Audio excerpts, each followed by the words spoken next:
Irene Kung looking for motifs in Milan. She photographs the best-known buildings, like the cathedral, and bathes them in stillness. Her photographs are actually snapshots taken in all the same places where tourists take pictures.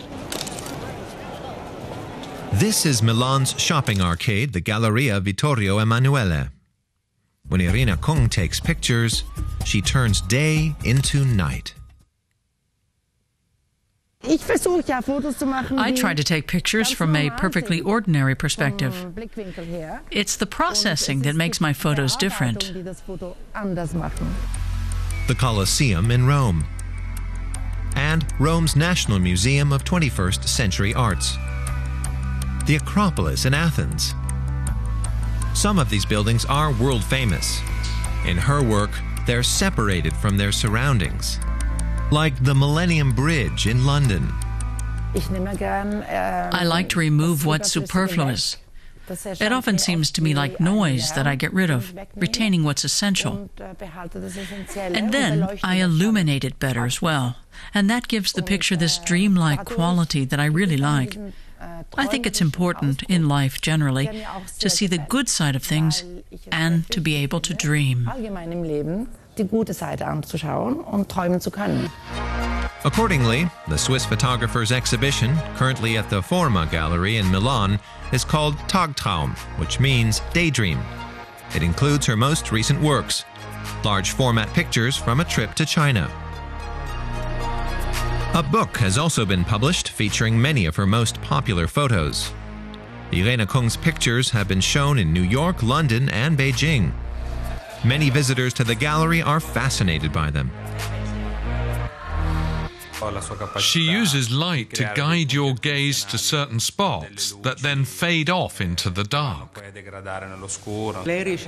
She depicts buildings like prominent personalities. At the exhibition, the photographer explains to the visitors how she creates her effects. How she makes the Eiffel Tower in Paris look like this, for example. Irene initially studied painting before she took up photography. Her first photo 6 years ago was this olive tree.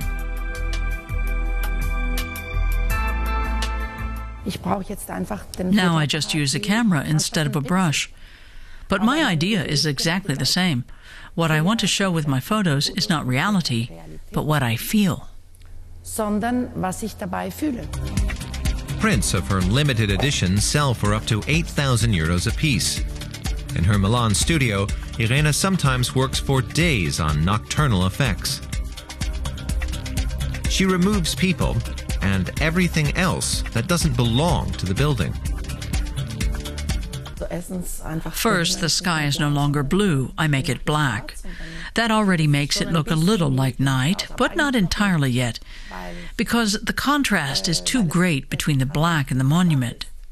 And so I change other things as well, like the contrast and the light-dark relations. And of course, I have to have a feel for exactly where and how to do that. At the moment, she's fascinated by Milan's newest skyscraper, designed by Cesar Pelli.